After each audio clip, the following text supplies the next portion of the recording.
Welcome to Gender Chronicles. All that is solid melts into air. Thus, Marx spoke in his haunted meditation on the disintegrative power of capital, and so it has come to pass in the most intimate sphere of human relations, the realm of sex, love, and gendered affinity. What once bore the sacred weight of covenant and communion has been unraveled by the impersonal logic of the market. In the West, where the machinery of capital spins relentlessly, and its rhythms dictate the tempo of even the heart's quietest beat, we find the ancient bond between man and woman desecrated, commodified, and reassembled as a pale facsimile of itself, varnished in transactional gloss and sold wholesale to a populace numbed by consumption. Let us not mistake this for progress.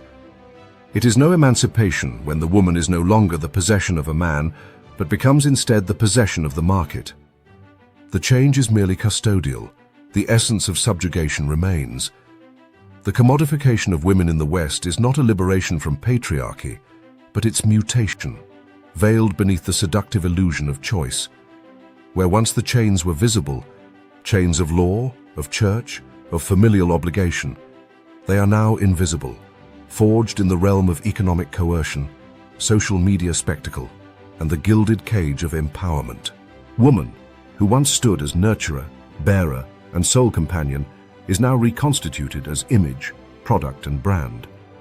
Her value is increasingly appraised in the language of economics, desirability indexed by metrics of likes, matches, followers, attractiveness distilled into algorithmic worth, a face, a body, an angle. This becomes her currency in a digital bazaar where all are for sale and nothing is sacred.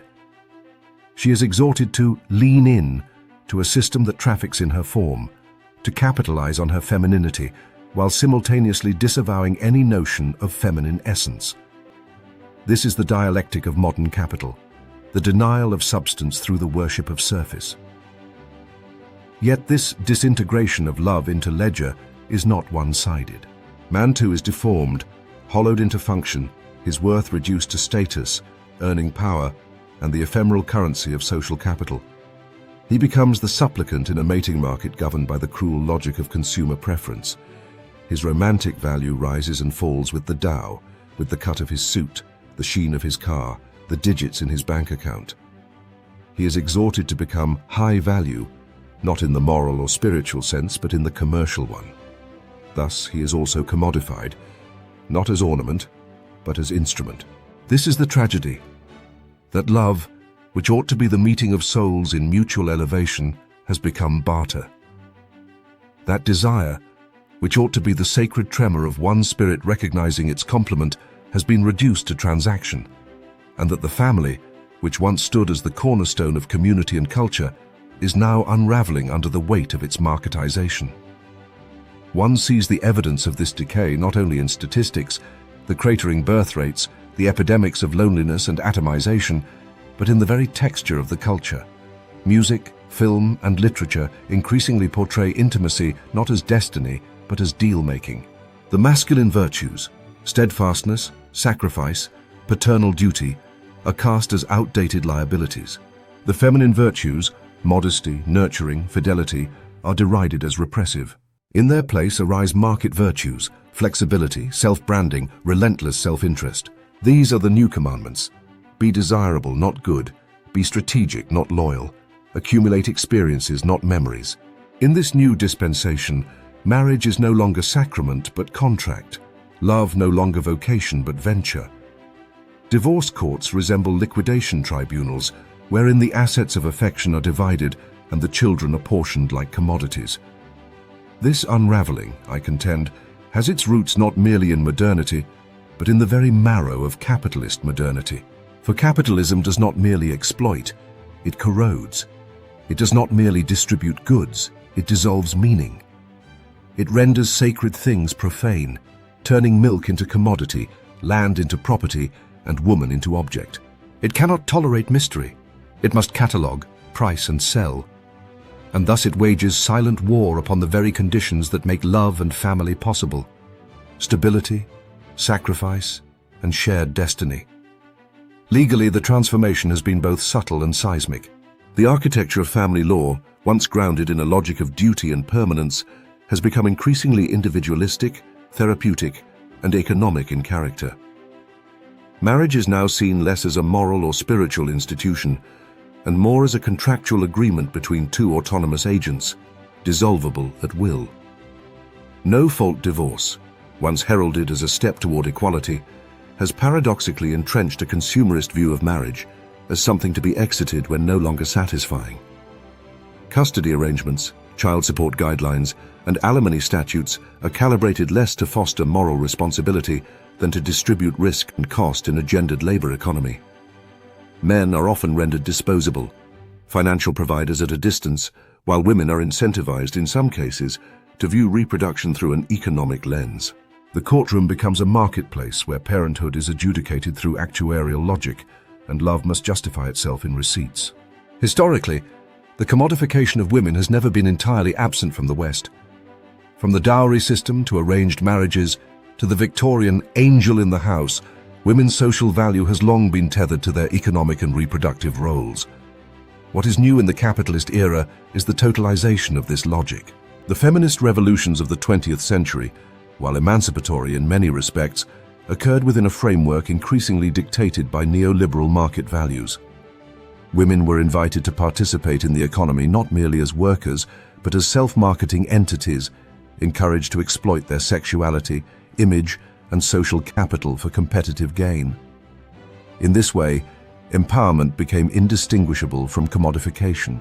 The language of rights and choice occluded the deeper structural compulsions at play. Historical traditions of womanhood, which once embedded identity in community, kinship, and intergenerational duty, were uprooted and replaced by a vision of liberation rooted in consumption, individualism, and detachment. Psychologically, the consequences are profound. Modern individuals, severed from inherited roles and communal anchors, are adrift in an ocean of choice without compass or chart. The commodified self is one that must constantly perform, constantly upgrade, constantly appeal to the gaze of others. This breeds not confidence, but anxiety. Not intimacy, but suspicion. Every romantic encounter becomes a negotiation. Every gesture interpreted through a calculus of gain and loss. The inner world, once the wellspring of longing, fidelity, and transcendence, is now under siege. The psyche is reconfigured by dating apps, pornography, influencer culture, and algorithmic conditioning. The result is a deepening alienation between man and woman, between desire and fulfillment, between the self and its own depths. What is needed is not simply a critique, but a restoration.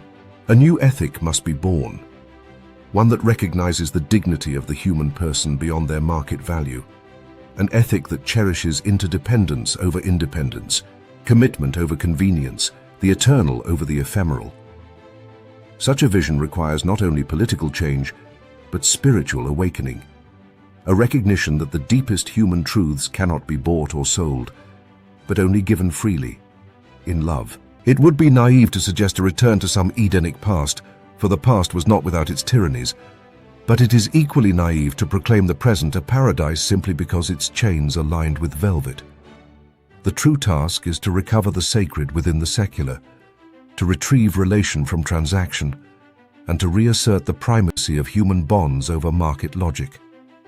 What is needed is a revolution not merely of structures but of souls, a re-enchantment of the human person, male and female, beyond the categories of price and preference. We must learn once more to see in the other not an asset, but an image, not a brand, but a beloved. This is not the language of the economist, nor the algorithm, nor the market analyst, but of the poet, the prophet, the philosopher. And so I speak, not as a mere observer of social phenomena, but as a seer. I speak to unveil what has been veiled, to dignify what has been degraded, to call forth from the ruins of commodification the eternal possibility of communion. Let the market have its say, but let not its voice be the only one. There are deeper rhythms, more ancient songs. The West must listen again. So, what do you think? If you have found this video insightful, Please leave us a comment, hit the like button, subscribe and share with your loved ones. Let's keep the conversation going and change the world one video at a time. Thank you for watching.